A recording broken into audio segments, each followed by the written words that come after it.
Recording now. We are recording. Okay. I'd like to call to order the Economic Development Commission's regular meeting. It is Thursday, January 21st, 2021, and it's 7:35 and roll call. Why don't I do the roll call here? Because Okay. we know Rail, Antonetti, Miskey, Migleris, and Katerina, and Joe McGrail. Joe McGrath. Okay. So we're, I've got the roll call. Okay, Yeah. thank you. Thank you, John. Okay, public participation. Anyone for public participation? Yes, Catherine would like to speak and unmute her. Allow her to talk. Go ahead, Catherine. Catherine, you're on? Yep, can you hear me? Yep, we can hear you. Yeah. Okay. Hopefully my dog won't bark. I want to thank Mr. Simmons. I heard your comments. So I really appreciated that. And I also appreciate that none of you probably said some things that you might have wanted to say. So thank you. No, not in this group. Tongues. You're welcome. But just to clarify something, and you're right about the large number of unaffiliates, and that's what I am. I'm not an independent. Southbury and Torrington now allow a path for unaffiliates that they do not have to go to the Republican Party or the Democratic Party.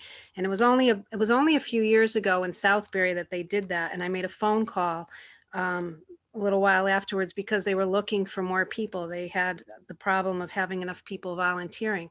So I called there and I was told that it was working wonderfully. They had far more volunteers, plenty of volunteers in all their different commissions. I've been fighting the town council with this for 5 years. So I appreciate that you were what you had to say about it and that you recognize that it is an issue and it isn't something that can't be done. It's a matter of maybe changing the charter, making an amendment. But I do think that it would be very helpful in our town for the issue of not having enough people volunteering. The other thing I just want to say, and this has nothing to do, it's just because of what you said earlier, is that I don't know if you happen to notice, but when a position, an opening happens on a commission, there's no advertisement even in our little town Times to say, hey, the Economic Development Commission is looking for new members and anyone interested. There's nothing. It's just a matter of it's kept between the two parties. So even if a Republican or a Democrat wanted to join, they don't even know about it unless they're maybe on the committees of the parties.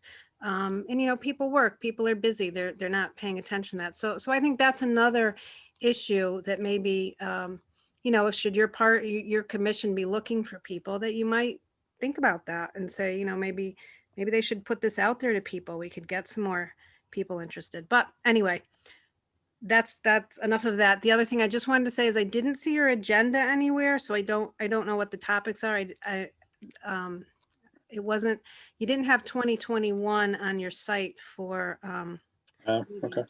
so just letting you know. Okay. All right. But we do Will be have a this. surprise for me tonight. Okay. So we do have the second public participation. So if you want to comment at the end, you're more than Okay. welcome. Thank you. Yep. All right. Thank you. Yeah, I did notice the same thing, that on the town website, they don't have 2021 posted yet. Okay.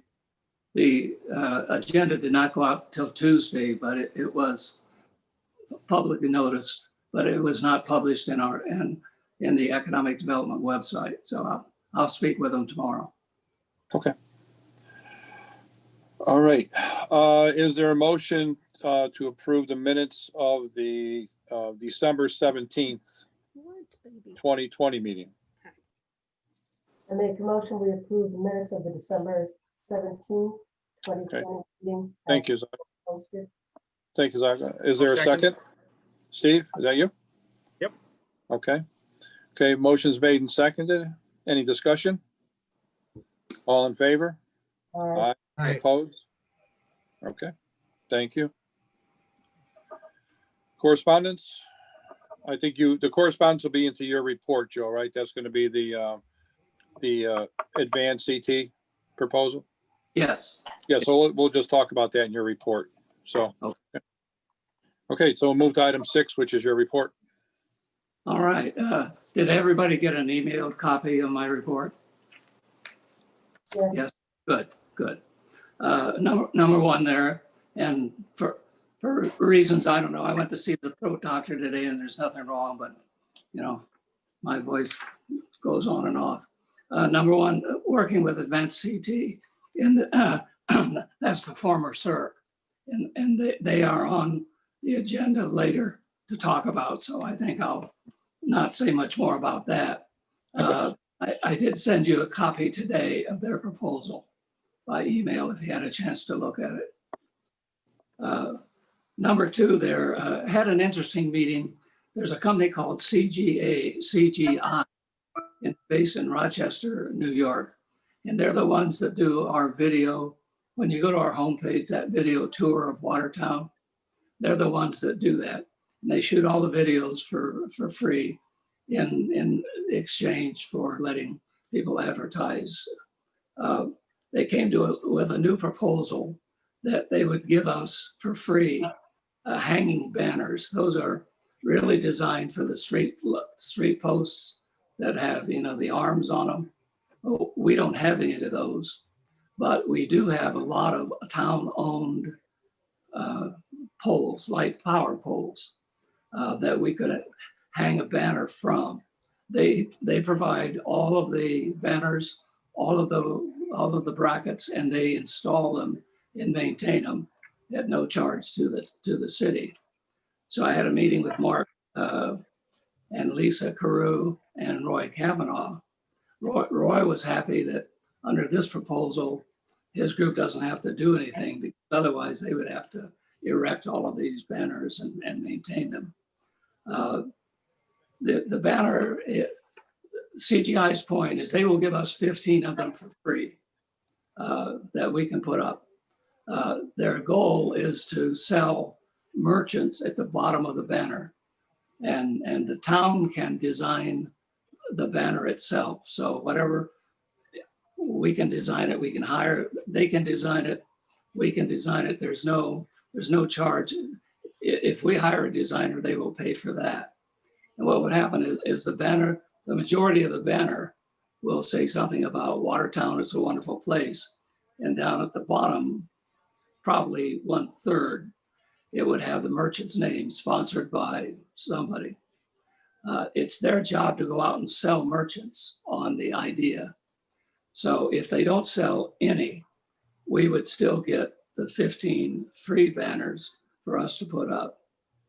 So we had this discussion in this meeting that Mark is very interested in branding the town. And this would be an opportunity to do that. Roy sent out one of his technicians who did a map that he gave to me that identifies all the town-owned poles, because CLNP or Eversource will not allow us to use their poles for anything.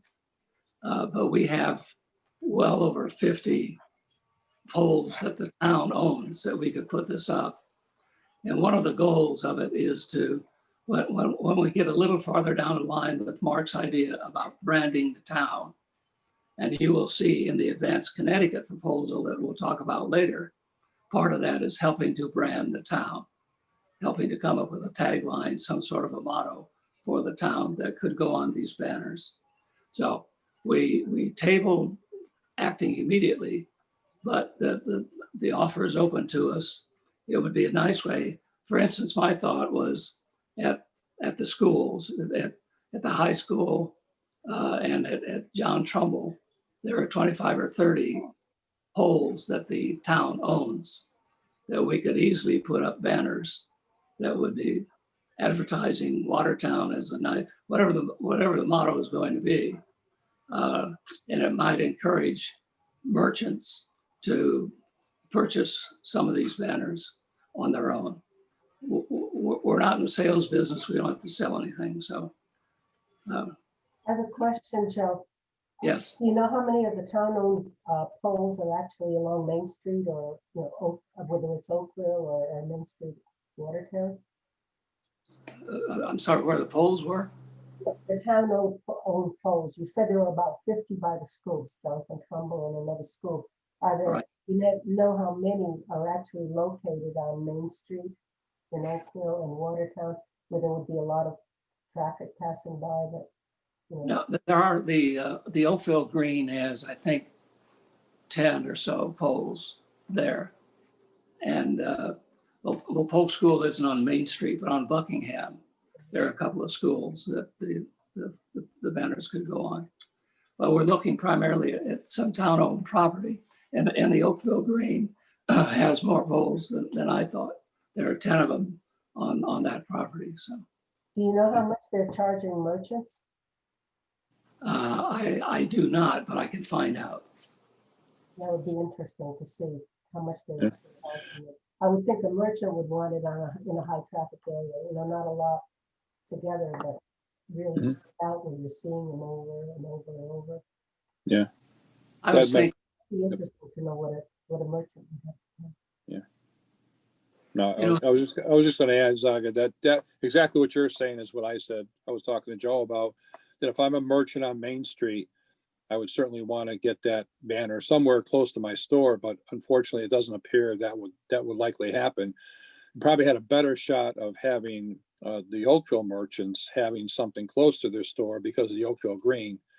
But I think, if let's say, I don't know, Raymond Jewelers paid for one of the banners and it ends up in the parking lot of Swift School, how much does it help him? But I mean, we can still gussy up some of the schoolyards by putting a few banners just to make them a little bit brighter and a little bit more attractive maybe.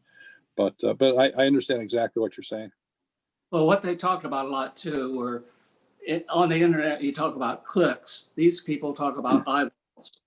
And that almost everybody in town goes to either Veterans Park or one of the schools' parking lot sometime, so that a merchant could buy, say, 10 of these banners, none of them in front of his own business, that could get the attention of people as they drive in the parking lots and the green and whatever.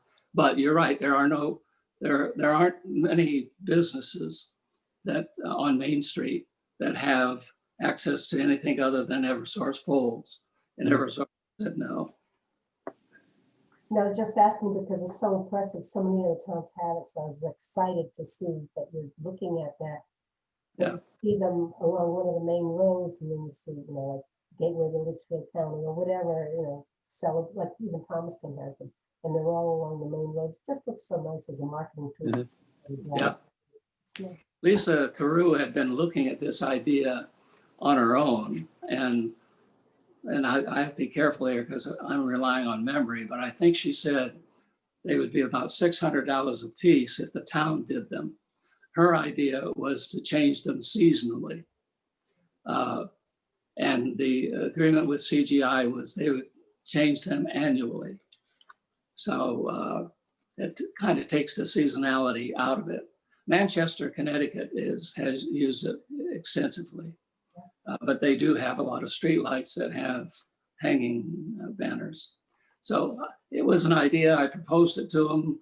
The people from CGI gave us a formal presentation, and Mark was sort of excited about it because it was a way to help brand the city, the town somewhere.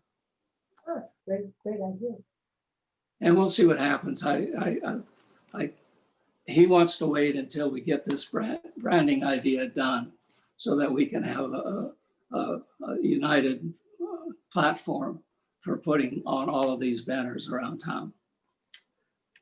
Moving on there, number 3, I've been having a talk with one of the commercial real estate brokers. They want to put up a gas station and what he's calling an upscale convenience store at the corner of 262 and Buckingham.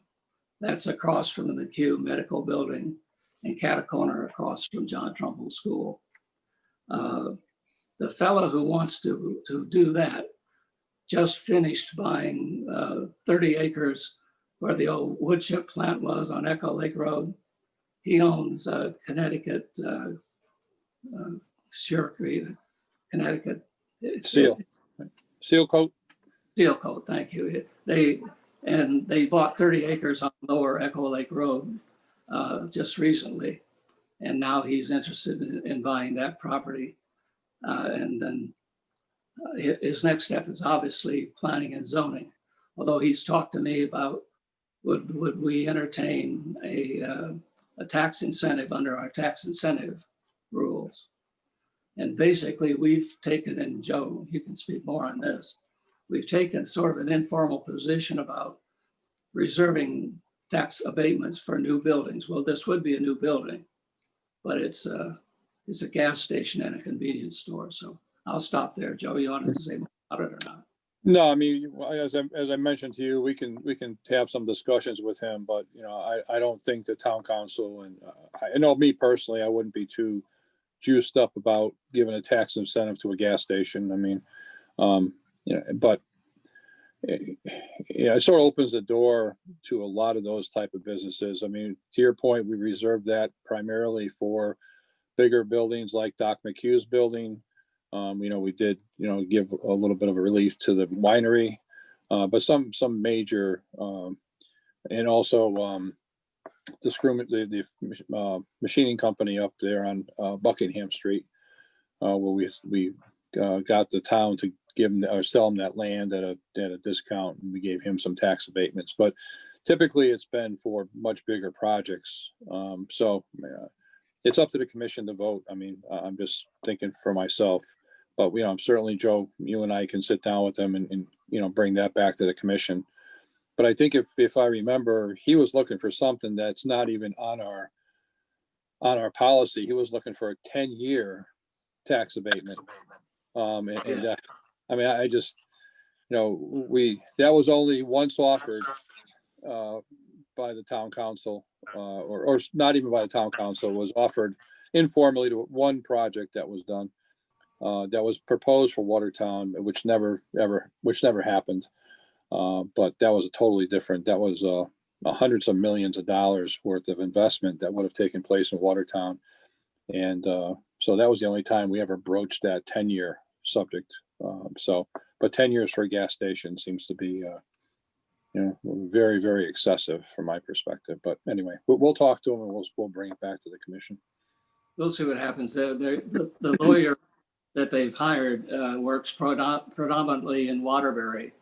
And of course, Neil O'Leary has been very well famous for giving very generous tax breaks, including the number 4, the next item in my report, the BMW of Watertown. They've now permanently relocated to their new building. And for those of you who are reasonably new on the commission, I asked them why would they move to a town where the mill rate is at least twice ours. And they told us that the mayor had agreed to lower their taxes for 10 years to meet Watertown's taxes. So good for BMW, not so hot for the taxpayers of Waterbury, because for the next 10 years, they'll only get 50% of the taxes that they would normally pay on the property. So they have moved out completely now. And we've talked over the years with a couple of people who were interested in the property, and a couple of them were fast food places. Wendy's has always been looking for a place in town. And there are some other people who've inquired about the property. Number 5, along the same line, Subaru is moving out. If you've been down Straight Turnpike in Middlebury, they've got a huge facility that they're excavating and building now for their car dealership. And unfortunately, where they are, they can't expand because it's just a stone wall behind all of their property. So it's not conceivable for them to build there. And we'll work on others. There are always people who want to come to town, but they want existing buildings. And the good news is we don't have a lot of empty existing buildings. The bad news is we don't have a lot of existing empty buildings. So once those two have vacated it's going to be a little easier, I think, for us to find tenants. And for our opinion, the taxes will remain the same. Whoever owns the property will have to pay their taxes. So the town's not going to be out any money when they move to Waterbury. Whoever owns the building will still have to pay the property tax. And we'll lose the personal property tax, but not the real property tax. Charlie, I see you've joined us. Yep, I had to use my phone tonight. My computer wasn't cooperating tonight. Okay, Charlie, thanks for joining us. Yeah, sorry about that, guys. That's okay. No problem. So quick question, Joe. So BMW's moving out. So does that open up another property that we could develop possibly? It does. Yes. It would be an ideal location for another car dealership, because I'm assuming, and it's just an assumption on my part, that BMW did not move a lot of their lifts and all that stuff to the new building. They probably left it in there. Those things are not highly transportable car lifts and all that, I don't think. So, and I'll do some more looking around to see what they left in the building. But it would be ready-made for someone who wanted to repair automobiles. So, I was going to actually say this for new business, but I was told that the BMW dealership is already taken. We'll have to see if that comes to fruition. But I was told that a person was told with a high degree of certainty that there's a lease. If it wasn't already signed, it was very close to being signed. So I think maybe we're all set with that building, but we'll see what happens over the next few weeks. all right. Joe, on number 6 there, we have it later on our agenda. You want to cover it now, or shall I wait about the Bradshaw property? Yeah, we can, yeah, either way, Joe. I mean, you have more detail. You have actually about the sign and taking the sign off the coal shed. And I don't know if you want to get into all that stuff or not. Well, I can talk about it a little bit. I talked with the new property. And the former showroom, he's going to divide that into retail space. He did not buy the building next to it, which another body shop that is now on Newwood Road has bought that property and is going to move in there. But it's not J.R. Laliberti who bought the Bradshaw property. Well, I was talking with Mark Ramo. He was concerned about, there's an old, the barn across from the Bradshaw property, the showroom, has this old sign about the coal company. And I have a picture here, but I won't pull it up. It's painted onto the building, and their telephone number was 72. That tells you how old how old the company was. And he was interested for historical purposes, saving that sign. Well, I've asked Mark, and he has asked the building inspector to go down and see if it's painted on the structure, then it's going to be very difficult to move. I mean, it's a 50-foot long sign. J.R. Laliberti has been very cooperative and very helpful, and he's not going to do anything with that building until late spring. So we've got plenty of time. And what is immediate that's an old coal barn. It's across from Connecticut Hardware there, and there are 6 double doors in the front of it when it was a barn. And he would like to put in 6 small retail stores, one in each of those double doors.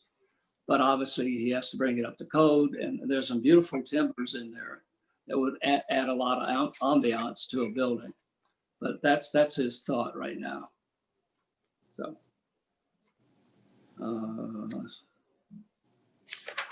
Number 7. The same guy, J.R. Aliberti, bought the Country Cinema. I talked with him about that too, because he had some elaborate plans to redo it and turn it into a much nicer. I think we've talked about that, those of you who've been on the commission for a while.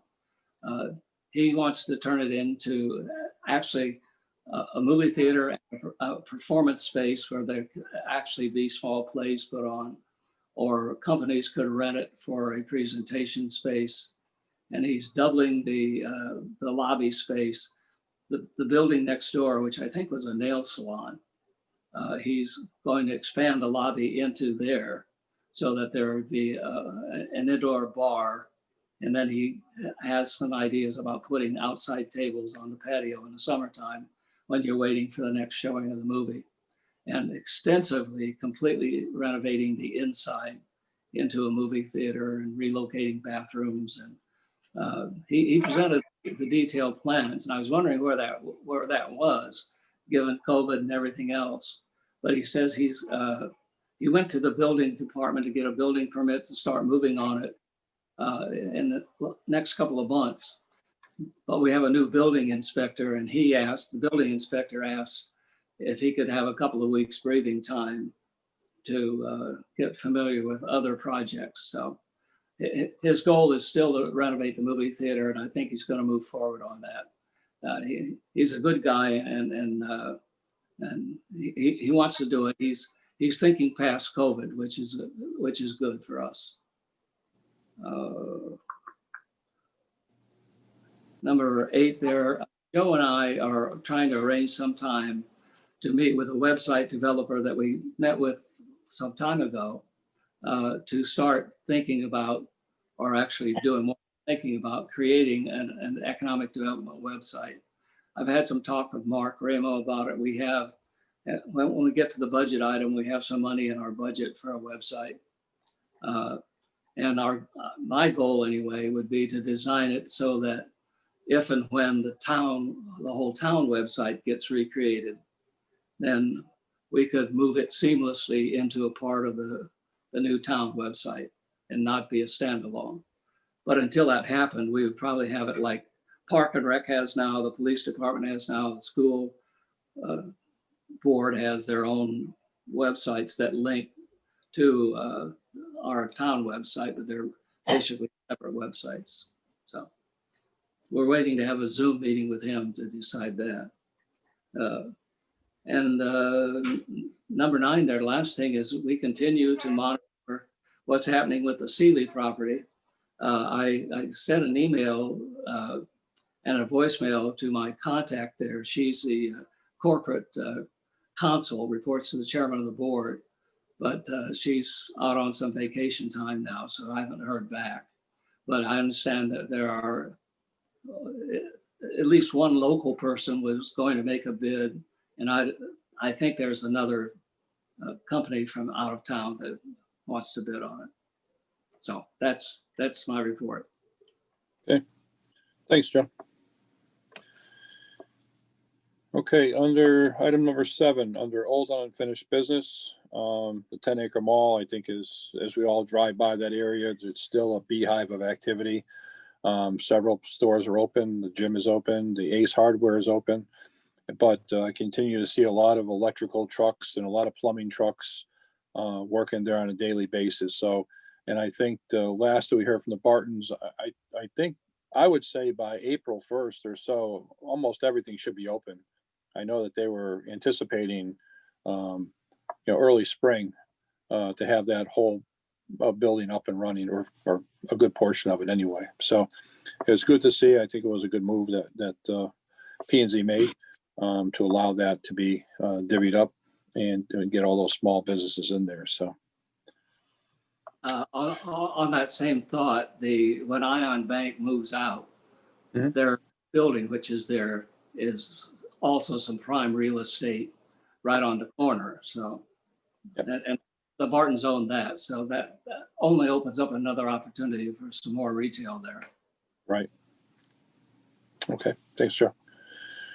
Okay, item B is the advanced CT marketing proposal. I think as Joe mentioned, he sent out the copy of that proposal. I think it was today.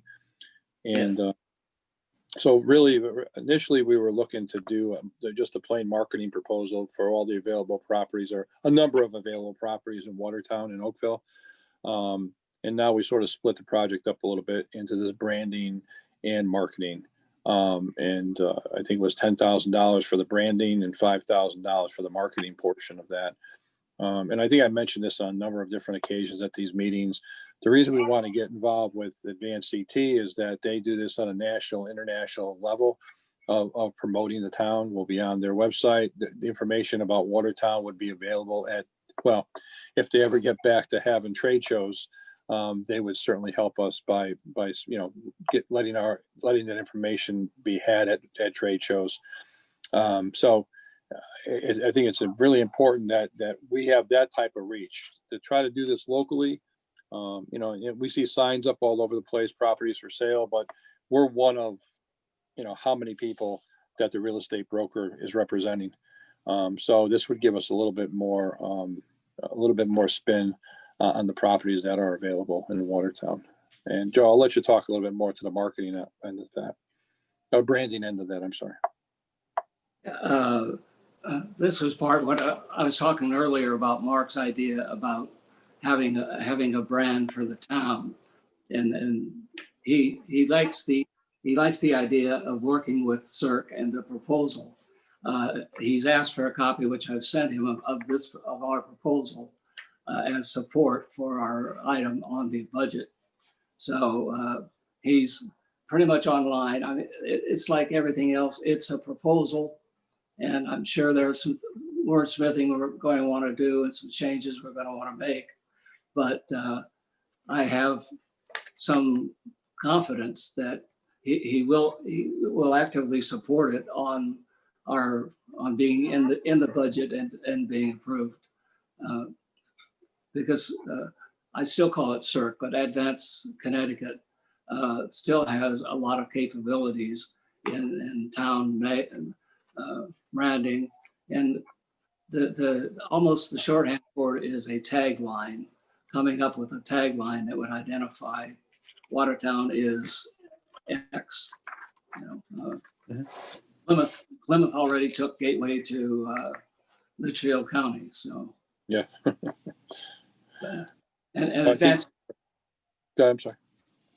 No, Advanced CT has a lot of experience in having done this with other towns, particularly our size. Beacon Falls was one of them. So it's a proposal. It tends to fit with the new mission statement, the idea of branding the town, and helping the branding of the town is also going to help sell real estate for the marketing piece as well. So I was pleased with the proposal. Yeah, I think it was a reasonable proposal. So, and also this will reach beyond economic development. I think in that proposal, they're talking about having some focus groups. Where it won't be, I don't see this being open to the public, but I think maybe focus groups of boards and commissions maybe in town, or a small group. It's hard to get, you don't want 1,001 thoughts on this. You want to get a small group together and come up with something succinct and something that's going to be relevant to the town's history. So I think we will be calling other people beyond EDC and helping make this decision. So. Yeah. Okay. Item number C, I'm just going to let that stand. It's until this COVID thing starts and there's some stability with the retail market. I think the storefront discussion is not going to go very far. So we'll just sort of maybe table that for a while, and I might bring it back under new business in a few months, but I'm going to take it off for the next few months anyway. Joe, I don't want you if you want to speak to the general business conditions. I think you've been talking to people, and I think we all talk to people, and we all move around town, and we have a pretty good idea that things are they're getting better, but they're not obviously not perfect. So.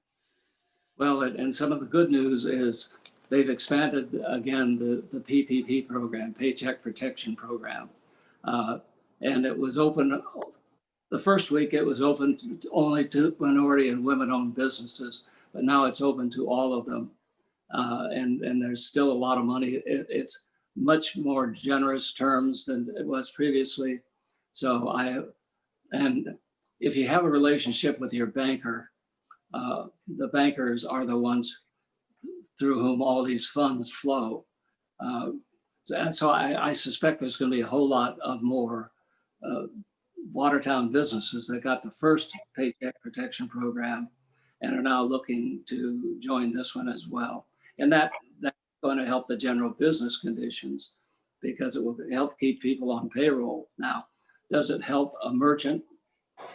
Does it guarantee a merchant will get more business by keeping all of its people on payroll? Well, not necessarily, but it does mean those people on payroll have spendable money to use in the general economy.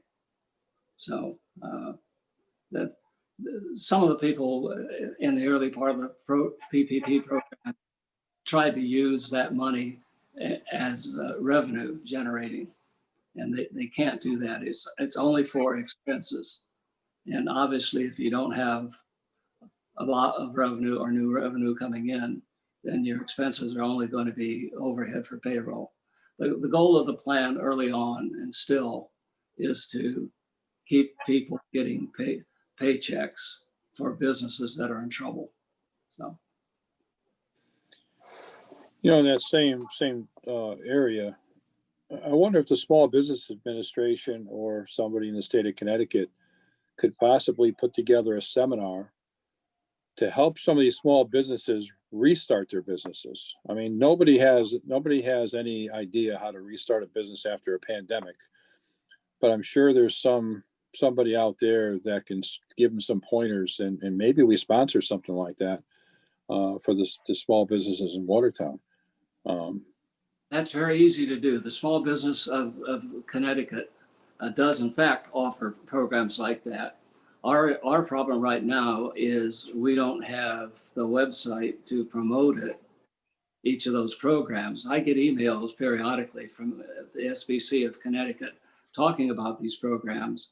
And we do post them on our general website under COVID business, but that's a lot of clicks if you didn't know it was there. Oh, what about doing a Zoom? Oh, I think Zoom. I think we could co-sponsor one of these seminars by Zoom. They're very interested in doing that kind of thing. We'll have to find a way to get the word out to our local merchants. Mhm. That's also been an issue for our website because, well, if you go on the EDC website, on the town website, it's frankly a disgrace. Right, But right. It's at the point where we can't change it. It's such old technology that nobody knows how to change it. So that's why I keep pushing. We need a new website because that could be another channel for us to get this information out to merchants in town. Okay. Yeah, Yeah. Joe, I know prior to COVID really hitting, according to all the data that CERC actually had, there are approximately 587 businesses in Watertown. And they do have the breakdown of, what industry, specific businesses there are. Do we have a database of who those people actually are? I mean, some of them have gone out of business I was looking for a database somewhere that would exist so you could actually identify who the businesses are if you were planning to do seminars. And I know, Joe, you had mentioned before, so that used to be my business. Right. Yeah. But you have to know who they are, and then you can develop a plan for how to reach them. Because the first thing I would have thought we would have done is maybe do a survey of what the business needs are of the small businesses in Watertown. I mean, what are the main things that they're looking for now? What would be the most helpful to them? And you can do that even, it's not that hard to even do personal mailings or personal drop-ins or a Zoom meeting. But I know many of them are not chamber members. It's easy enough to get the database of those that are chamber members and work through the chamber for getting outreach to them. But I know there are businesses that are not chamber members. And we don't. I do have a database of address, phone number, contacts for 600 businesses in Watertown. A lot of them are operating out of their homes, obviously. The downside of that is I don't have email addresses for all of them. I bought a mailing list about a year ago. Well, it has been a year, 6 months ago, of the businesses in Watertown that had email addresses on it. And we had some trouble with it because when I bought it, I didn't understand, or they didn't tell me, one or the other, that if you try to copy that list to Excel or something else, then it cancels out the ability to use it. So it was designed as a one-time use. And they considered my one-time use when I tried to convert it to an Excel spreadsheet that I could edit. And so I'll work on that some more. But I do have a list of, it's about a year and a half old now, but I do have a list of almost 600 businesses in Watertown. And it does, I think they're the old, they don't call them SIC codes anymore, but I think they were broken down by SIC. I do have that, Zaga, and I'm trying to find a way to get the word out to all these businesses. And I think I have found a way around using that email mailing list. Mike Simmons has helped us too, with finding a way to get that list converted into Outlook so I can use it without having to pay a huge fee each time. Because even if you broke down the various types of businesses by size, certainly a manufacturing firm would have way different needs than a small retail business. So if you wanted to really focus on doing something for the small retail businesses in the center of town, according to the latest data, that pre-COVID, there were only 75 or so retail businesses in town. We had 59 construction, 62 manufacturing, 60 healthcare and social services, which may include a lot of small ones like massage parlors and whatnot. But then accommodation and food services was 46, and then government associated with 13. But you could break it down and work with certain groups to try to identify what the needs would be for each specific sector. And that way you're not working with 600 all around, you're actually breaking down and working with smaller groups to develop smaller databases and then survey them as to what their specific needs would be, what would be the most urgent need for them in getting reopened after. And I would start with a small retail, so I'm not working with that many of them. And I see Katerina nodding. I know she jogs. I have no problem going door to door doing that. I don't think she does. If you have hours, sometimes you can even really do a personal touch on it too, and develop a survey for each one of them. You could work with a small group to put that together. Just saying. Okay. Well, Joe, were you going to say something? I'm good. No, I was just listening. No, good. Okay, it's good data, and Zaga, anything you've got that you'd like to send me, I'd love to have, because I think the next thing, I've so far on PPP, I've left it to the businesses because they're pretty savvy about working with their banker and getting the money. But the seminars and the other things that we could do, this banner program could work into a whole thing of helping the town helping merchants, not so specifically, but generally. Lots of those seminars about NFIB's doing a bunch of webinars. I know the SBDC has lots of webinars. The SBA has webinars where you can click in and they're if we got some of that and that information out to the retail business. There's right now a lot going on. We don't have to reinvent the wheel. Now, I have asked the SBC of Small Business of Connecticut to let me use a link to their website, and they will not do it. They're very proprietary about it. And they say, well, tell people about our website, or they can find out about our website, but we don't want an automatic link to our website. And they're based out of a department at Yukon Stores that runs that. And I can try one more time. Last time they were very proprietary about it, and they said, no, we don't want anybody competing with us. So It wouldn't be competition, it would be using their resources and giving them publicity and outreach. I did sit down with the head of Connecticut Small Business Association. She came to my office before the COVID, and they're very interested in sharing in seminars. My concern has always been getting to them. I mean, telephones, people don't answer a lot of telephones now because of spam. You know, mailing costs 50 cents a piece. The best way to get them is the email. And now that I have a lot of those email addresses, I think I can contact them more. Joe, do you think Connecticut Main Street would have any of these seminars? I mean, we could talk to McMahon. What's his first name? I forgot his first name. Patrick, yeah, Patrick McMahon. You know, there may be something we can offer. I mean, we're members of Connecticut Main Street. And, you know, just even if we just put in the newspaper, you know, that small businesses or restaurants, or, you know, we can maybe if it's broken down by a specific type of business, we can even put something in Town Times and say, join Connecticut Street, you know, Connecticut Main Street's seminar on XYZ. That might be another way of doing it. There is. I mean, the issue to me that I think we're getting close to being solved is getting to these people with email addresses about all of this information. Mhm. I mean, it's out there. We're talking about it now. We know it's out there and that they could use, but they don't know it's out there. Mark Ramo was telling me the other day as a small business owner, he said, I didn't know about a lot of these seminars. And I said, well, again, our website is not helpful in getting it out. And now that I needed email addresses instead of phone numbers and street addresses. And now that I have those, we can narrow down that list of things I was talking about. And identifying those businesses that we want to communicate with about seminars. And I like the idea of us actually sponsoring a Zoom seminar. And Okay.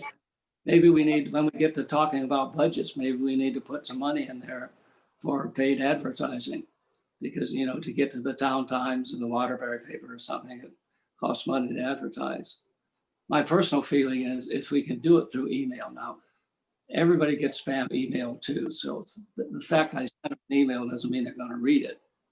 But if it comes from the town of Watertown, I think they have a greater chance that they will at least open it and pay some attention to it. Right. You know, the other thing that we talked about, we haven't talked about it recently, but in the recent past, at least, the possibility of the Town Times giving you a slot there like they did years ago, and it doesn't have to be monthly, but maybe it's even quarterly, or some where you can write just a few lines, you know, EDC corner. You know, I don't know what you want to call it, but I know the paper keeps on getting smaller and smaller, and I think if they get any input from people, I think they would probably greatly appreciate it. Yeah. I think last time it was a monthly thing. I think you did, right? Well, whenever I felt the need, it was called the Economic Viewpoint, and it was Okay. printed in the Town Times. And that was back when they were begging for something to fill the pages other than advertising. Yeah. It's worth another shot. I do think the ideas that we've come up with tonight, and also Mark Ramo is very big on our Facebook appearance, which I think is a good idea. And as part of that, he wanted to do, and he and I have had this discussion about featuring a business of the, he said a week's pretty tough, but a business of the month. And what I've suggested to him is, now that we have some email addresses, is asking, sending out to businesses saying, send us a video, a homemade video of your business, because everybody's got an.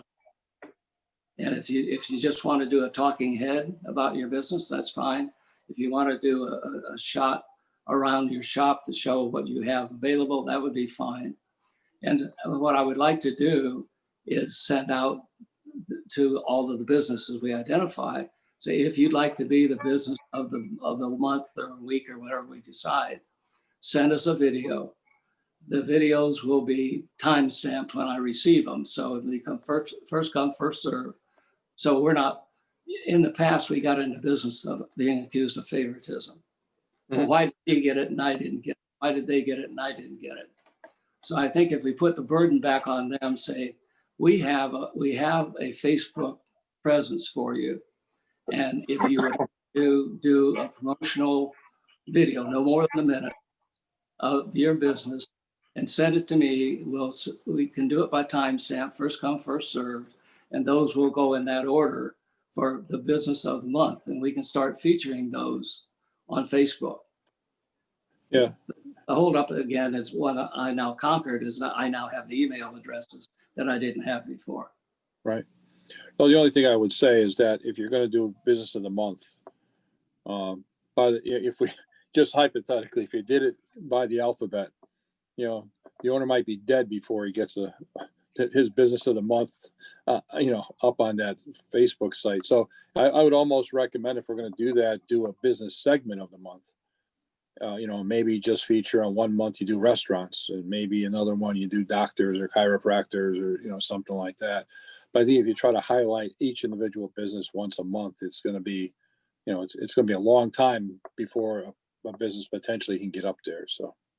And we're doing a little inside baseball here, I know, but when you say do a business, that would mean, I assume that I would have to write something up for each business. No.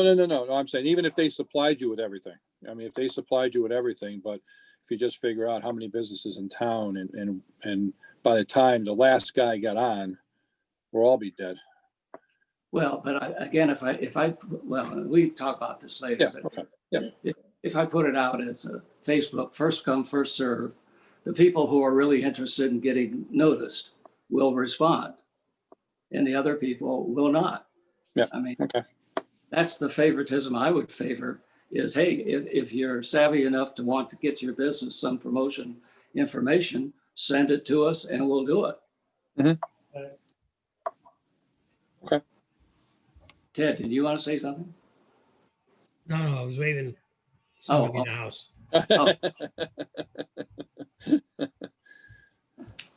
Okay. Let's move on to new business. Joe, you're back on again with the budget. I emailed the budget to all of you. They're not the easiest document to read, but basically I proposed everything that we had last year, plus the $15,000 for the advanced CT proposal. And that's really the only change. We have in there $1,000 for Connecticut Main Street dues. The CERC annual dues, which is now advanced CT, is $650. And then we have a special events and programs of $4,000, which we're asking for again. We usually get that every year because something comes up that could be, again, the advertising, special programs and things like that, particularly with the branding of the town and Facebook and all the coalescing of things to move the town forward a little bit more. We'll probably use more of those funds than we have in the past. Mhm. So the total budget minus my meager is, that was a joke, by the way. Was, as I read it here without my glasses, I think it's $12,000. Oh no, 12 plus the 15. 15, right. So 20, almost about $30,000. All right, and that's almost pitiful, frankly, but still, when I was having a discussion with Mark Ramo the other day about, there's no politician in the world of any party of any scope will come out and say, I'm opposed to economic development. They're all in favor of economic development. But when you really try to pin down, what do you mean? What do you mean? What is that? It's the kind of thing that we're talking about, and that is attracting new business, and particularly new large business, because that helps with the tax base, and maintaining the business that we have. And Joe and I have been around this, and a lot of you folks have, around this for so many years is they said to me years ago, why don't you go out and solicit people to come to Watertown? And I said, well, I don't have a problem doing that. The issue is, again, location, location, location. If you get somebody all excited about coming to Watertown, they say, well, what buildings are available? And you say, well, we don't really have any. Now, we've got an advantage now with the BMW and Subaru. So we do have some of those. And there's room up in the old Emerson building. Mhm. So so when you say we should put a lot of money into lot more money into economic development. And my question is, I think an honest one is, for what? I'm not opposed to the idea, but getting a big budget and then not knowing what to do with it is another issue too. So. Well, I think, like you said, we've been doing this for quite a few years now. And I think it's the town council has been very good with us. Yeah. We have a standing, really a basic understanding with them is that if we come up with some need, then we can go and they'll consider our request. And so I think with that open door policy, I would hate to think that we go ahead and I'll throw out a number and say, okay, we're going to put $100,000 in economic development. And then for some reason, or we just don't use it because, to your point, Joe, we don't have a place to spend it. And now we're going to withhold those funds from some other project in town that could benefit from those funds. So I think we do it the right way. I mean, people can have different opinions, but you go in, we get what we actually need. And then after that, if we need more, we go to the town council and ask them. And I think it's worked successfully in the past, and I don't see why it wouldn't work in the future. We would turn down, well, I wouldn't say turn down, but we were, stymied once with Tom Wynn when we asked for that other $15,000 for the marketing program. And to Wynn's credit, he did say, well, you didn't spend the first $15,000 we gave you because that's when we were trying to do the Sealy project.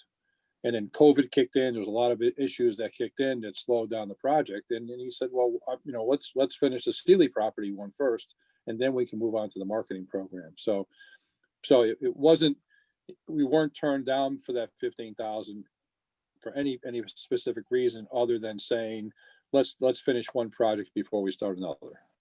Yeah. So, and I can live with that. We both agreed at the end that was the proper thing to do. And so, but the budget is as we present it. And if anybody has, wants to change things or wants to add things or thinks we should boost this thing up by a lot of money, then, we can certainly talk about it. So.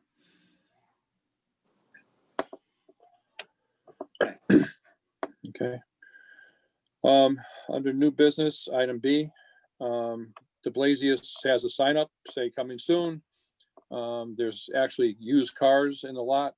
It looks like there's some Kias in the lot. So it looks like I'm going to guess that they're going to maybe open February 1st. That's just a guess on my part, but they're pretty darn close to open the doors. So the sign does say Blasius Kia coming. It does. It says Kia coming soon. Coming soon. Yeah, exactly. Yeah. So we'll see. Item C, I mentioned that there was some talk that parcel is already taken. I actually got that information from a reporter from the Republican American who said he had firsthand knowledge that it's going to be used by another dealership. So let's see how good his contacts are versus ours. But so we'll take it. We'll see what happens in the near future on that piece of property. And the bread show, I think we already talked about that. That was his item D. So we can go ahead, I'll cross that one off. And Joe's talked about that already. Does anybody have anything else they'd like to bring up, discuss? No? Okay. All right, we're going to move on to, I'm sorry. Okay, we're going to move on to item 9, which is a second public participation. Is there any public participation, Mike, on round 2?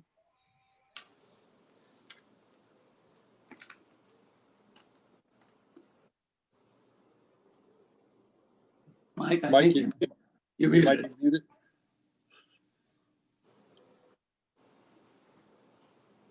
There we go. Hear Okay, me now? Yep, we hear you. Yep, I only have Catherine in there. I'll ask her to unmute if she has something to say, otherwise we're done. Okay. Catherine, you're all set, or you have a I'm question? all set. Thank you. Well, I will say one thing on the branding and Mhm. what you guys were talking about. I think that sounds great. But you're probably going to see a letter from me because I'm sorry, but I have a very negative impression on our brand as it stands so far. And I think it would take a lot to change what people in this town feel is going on. But that's my opinion. But I Mhm. don't disagree that the idea is great. I just feel like we've got a long way to go to come up with a brand that isn't negative in our town. But anyway, thank you. Okay, thank you. Okay, so if there's nothing else to be said here, is there a motion to adjourn? I Make the motion. Everybody wants to get out of here. Zaga, you make the motion? Steve did also. Okay, Steve made it and seconded. Okay. Good night, everybody. Thank you for attending. And if you have anything that you want to feedback, let Joe know and we can add it to the agenda of our next meeting. Okay? Thank All you. right. Thank you. Have a good month. Thanks, Bye-bye. guys. Good night. Okay, Stay go. I'll safe. talk to you later.